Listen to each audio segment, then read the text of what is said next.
So, what if one of your greatest weaknesses was also one of your greatest strengths? Now, before you click away, let me just hear me out for a second. When I was first diagnosed with rheumatoid arthritis and Sjogren's syndrome, I thought that my autoimmune diseases were going to be my greatest weaknesses. Like, real talk, up until that point, I had always been able to quote unquote fix what I thought was broken. If it required eating quote unquote healthier, I went on the diet. If it required exercising more, I did all the workouts, I did all the challenges, I did all the things that I thought I was supposed to do to get the results I thought I needed to be seen a certain way. And it's a good chance if you're watching this video, you've probably been there too. You've probably experienced so many moments in your life where you have been the strong one, where you have been the fast one, the one that worked the hardest, the one that did the most, in a positive way, maybe a little bit of a negative way. But all to say, there's often probably been times where you have been seen as the person who has the most strengths out of everyone. Like, no one is doing it harder than you.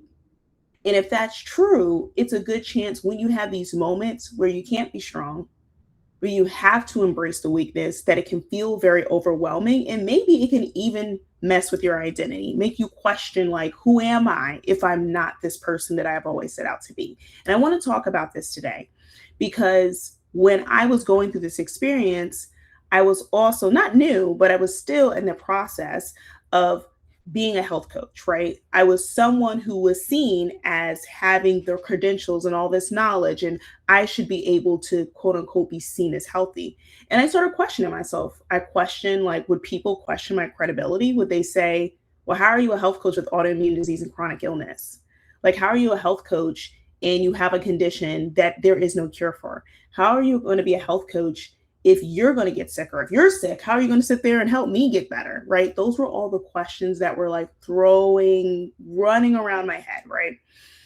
And I share this because you don't have to be a health coach to have gone through this experience. Nonetheless, you still can be a person who has experienced this area of weakness, quote unquote weakness, that can make you wonder, if I can't get this right, then maybe all the things that I've been doing were just wrong, or maybe I'm just not trying hard enough or doing enough, or maybe I'm the cause of all of this, right? Especially if you're somebody with autoimmune disease and chronic illness, you often hear these narratives about how everybody was healthier before and now we're all of a sudden not. And these narratives are very problematic for a number of reasons, because, social determinants of health is a thing. But it's more problematic because it makes the assumption that because you are sick, you can never be well. Because you have a condition, a disease, whether it's type 2 diabetes, whether it's cancer, whatever it may be, it puts you in a box that says you are now a sick person and you can never be a well person. And that's not true, right? There's many different realities that many of us face. And even though there used to be this belief that health is the absence of disease, many of us know that that's not going to be a possibility for us. We may have a condition that will never be an absence of disease. This is something we live with every day, but it's not just about living with it, but managing it and finding ways to do it. And I wanted to share this, not because I have all the answers, but I just wanted to really open up this conversation.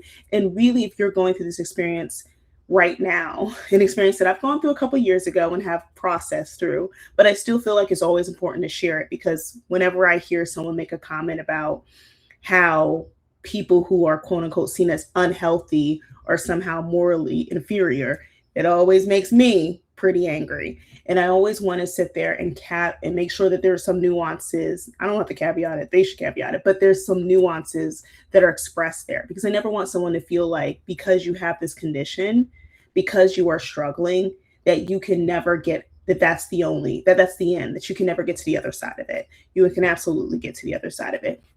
And one of the things that has been so helpful for me truly is finding communities of other people. They happen to mostly be women, just because if you don't know the statistically, autoimmune disease does on the majority impact women. Doesn't say it doesn't impact men or people that don't identify as either, but majority of people impacted by autoimmune disease just happen to be women, a great majority of it. And because of that, I found communities of people with autoimmune conditions, communities of people who are doing things that I didn't necessarily think I could do with autoimmune disease. Doing things like running a marathon, doing things like running online businesses. The amount of entrepreneurs I have met who have autoimmune conditions that have had it for years, had it all their lives, is remarkable to me, because it shows to me like this is possible, and that the narrative that this weakness should prevent you from doing all this stuff is just a whole bunch of BS. So I just wanted to share that with you, and also share if you've ever even struggled with the idea of claiming weakness, because I know that can bring up a lot of trigger things for people too, but understanding weakness isn't a bad thing. It just means that this may be an area where I can focus on somewhat, but I'm going to need support there. So with me, when it comes to autoimmune disease, there's going to be days where I'm doing wonderful, weeks where I'm doing wonderful, months where I'm doing wonderful, and I'm not feeling all of my symptoms.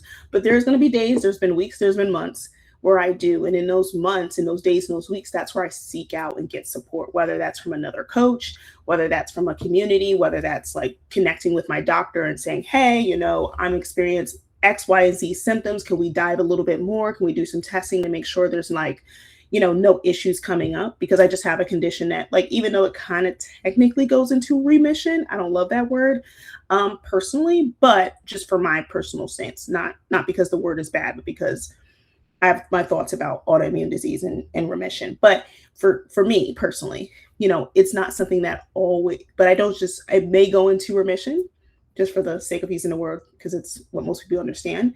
It doesn't mean that I still don't have moments where I experience flares, or I experience the symptoms a lot more than others for whatever may happen, because of, stress, or because of weather changes, or whatever the heck happens in the world. But all to say, just want to share that.